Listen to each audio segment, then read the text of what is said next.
All right, good morning.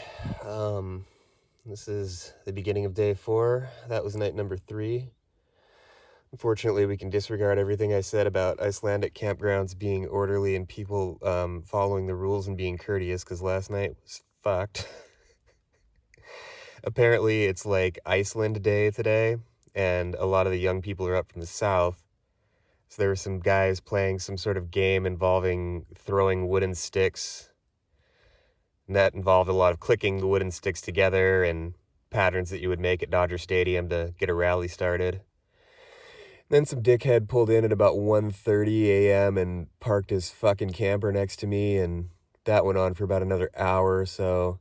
Yeah, that 10 hours of sleep I got last night was very luxurious and was not repeated, so probably going to have to take a nap today, which is just lost time on the road. But, whatever. We're still in Iceland and things are still going great. So we'll check in with you guys later. See ya. All right, well, you heard it there from Grumpy Man in the morning. I actually didn't end up having to take a nap. That was just me being angry and projecting, and I apologize for my language. But anyway, here we are at Godafoss, just a few miles down the road from where I camped outside of Akureyri. I actually got really lucky to find that campsite because, like I said, it was really busy in town, and the first campsite I rolled up to was completely full. So anyway, this is Godafoss, beautiful horseshoe-shaped waterfall. I actually looked at it from the other side last year when I was there, and I think that was the better viewpoint, to be totally honest with you. This side, you didn't really get to see quite as much. I love that gnarly ladder there that looks like it's seen some pretty rough treatment. Anyway, moving on from Godafoss, we are now at Lake Myvatn, and these are the pseudo craters. I've, always been fascinated with volcanoes, and having family on the big island of Hawaii, I've always been around volcanoes, but I never heard of pseudo craters before. This is a really, really cool area from a geological standpoint. So I highly recommend when you guys stop by Lake Myvatn that you go ahead and check that out. It's pretty easy to get to and just not a long walk to get around.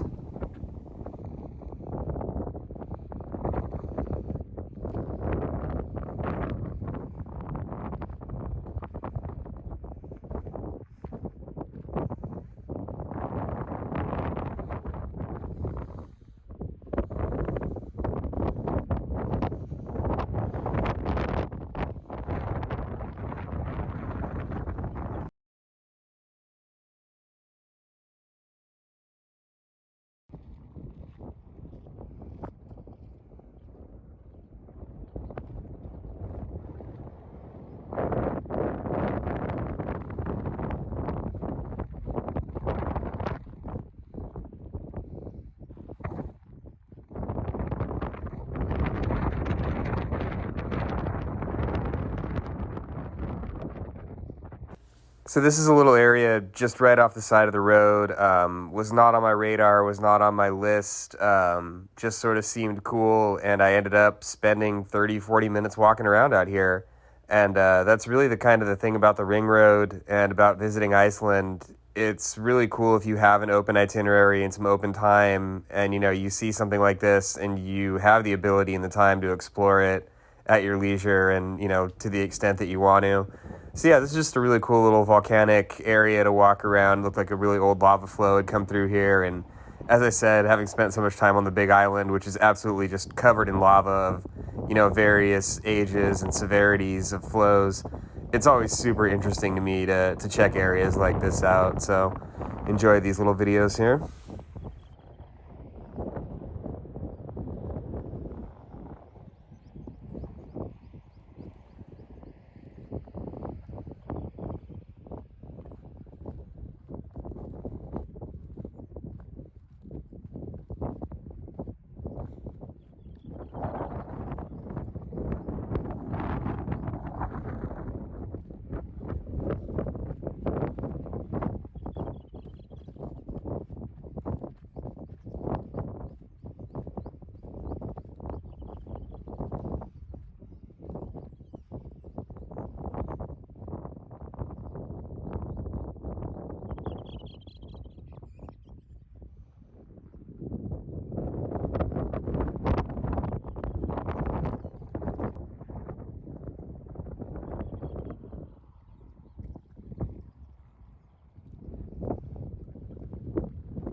So here we are at Dimmuborgir. Borgir? I don't know. I got that wrong for sure. Anyway, this is an area again in the Lake Myvatn area where there's just a really cool lava rock formations that you could walk around in. There were a ton of tourists here, but it kind of seemed like they all got off the bus and went on one loop. I sort of avoided everybody and took a different loop through this area and found myself just basically alone most of the time. And so once again, when you're in Iceland, don't be afraid to poke around because a lot of the times the tourists just kind of go to one area and stop. Anyway, as I was walking through this lava field, I'd seen signs about this cave where these Yule lads, these mythological, creatures had grown up. And sure enough, I encounter the cave and you can see that there's stuff down in there. And I was like, oh, this is looking pretty cool. Then I realized that you're allowed to go in there. And I'm just going to let the video play, and then I'll talk about it afterwards.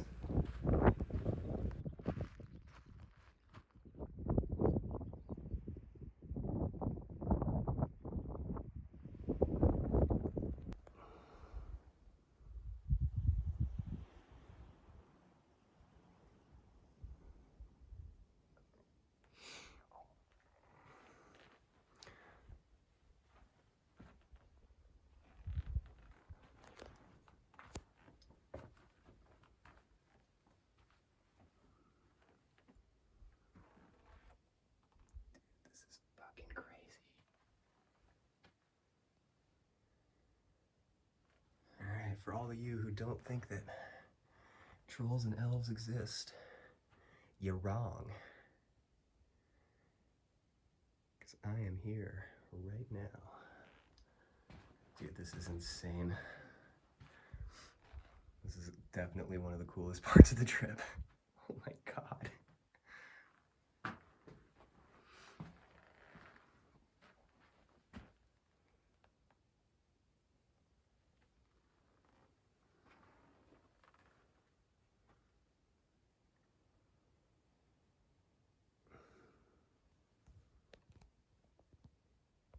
So as you can tell, I really enjoyed that experience. It kind of reminded me of Tom Sawyer's Island at Disneyland a little bit. Just really, really cool with that mythological twist to it. That was actually a little picture of the Yule lads themselves. Apparently, at various times of the year, there will actually be people out there in costumes who will, mingle with the tourists, which I think is super awesome. And again, as you can see here, I'm working my way through the lava field, and there is no one around. In this parking lot, I would say there were, 10 to 20 full-on tourist buses, and I just picked the right loop. So once again, when you're in Iceland or really any other tourist zone, make sure you're looking around. There's always going to be unexplored areas that you can find, and some of them are the most memorable experiences that you'll have, like me in that little cave. And this is some outstanding pizza that I had a few miles down the road. Again, the restaurant at the at the lava field was completely saturated with tourists, but I found that sweet little pizza place, just a mile down the road, and then you're supporting a local business as well, which is always super awesome. So this is a geothermal area on the way out of the Lake Myvatn area. I just really didn't have that much time. I did do this brief little detour to check out this grotto, which just looked beautiful. Another Game of Thrones filming location that my friends all told me about, and I was like, oh, awesome. Apparently this water, it's forbidden to swim in there because the water can fluctuate really drastically in temperature, and you can end up getting burned. So anyway, this is just down the road at Dettifoss, and just kind of a lunar landscape on your way out there. I'm going to go ahead and let this first clip play on its own because it's pretty freaking awesome.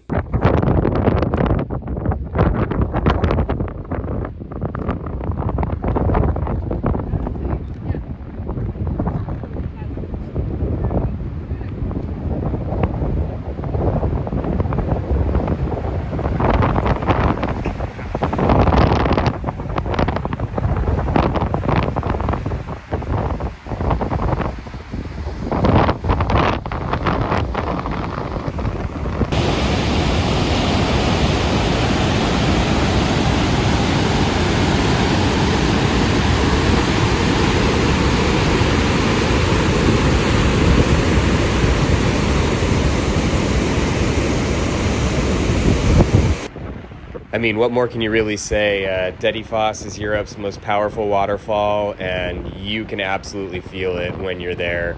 It really exceeded my expectations. It's easy when you're in Iceland to get a little bit jaded about waterfalls and just sort of, oh, it's another waterfall. But Dettifoss that's a different. You definitely have to go out there when you're in the area. It's worth a side trip. It's definitely a very lunar landscape getting there. Not a whole lot out there. At this point in my voyage, I'd already done a lot. On this day, we'd already been to Godafoss and Lake Myvatn and Dettifoss, and I had to make my way to Seydisfjordur, which is the place that I had chosen to spend the night. I'd really wanted to get to Seydisfjordur, so I had to give up on Studelgil Canyon, which was along this stretch of road. Unfortunately, I just didn't have time. It's one of those things, I'll have to come back and do it in the future, but had to make my way to Egilsstadir and then over the saddle to Seydisfjordur, which is what we're doing now. You kind of go up a mountain, flatten out, and then go back down the other side into the fjord, and that's where you run into Seydisfjordur. And it's incredibly beautiful on your way through that mountain pass and on your way down. There's just waterfalls everywhere, water shooting out of every single crack in the ground, just really amazing. And reminded me a little bit of Yosemite in that way. You can hear the water just sort of roaring everywhere in the valley, just really amazing. And Seydisfjordur itself, which we're about to get to here in a second, is just an incredibly beautiful little town, just sort of tucked away in the fjord. It actually gets dark because the sun goes behind the mountains and you get a little bit of a shadow effect. So you almost feel like, you actually get nighttime. You can kind of see it in that picture there. Beautiful rainbow leading up to the church, which you see in pretty much every town in Iceland. I really love that, the inclusion of the rainbow in the church. And here you have Seydisfjordur. This place was just unbelievably gorgeous. Reminded me a lot of Waterton Lake up in Canada. Just a really, really gorgeous place. There was a band playing on that roof right there, and this is a really fancy lamb dinner that I had that night with a wonderful non-alcoholic beer. And here's just some more views of Seydisfjordur itself. They do have, big problems with avalanches, but other than that, this might be like the place that I would live if I were to move to Iceland. I just cannot say enough how beautiful this place was. So anyway, that's going to go ahead and wrap it up for this epic, epic day on the Ring Road. And we'll be back at you next time with the trip from Seydisfjordur down to Hoffen. And thanks again for stopping by, guys. See you next time.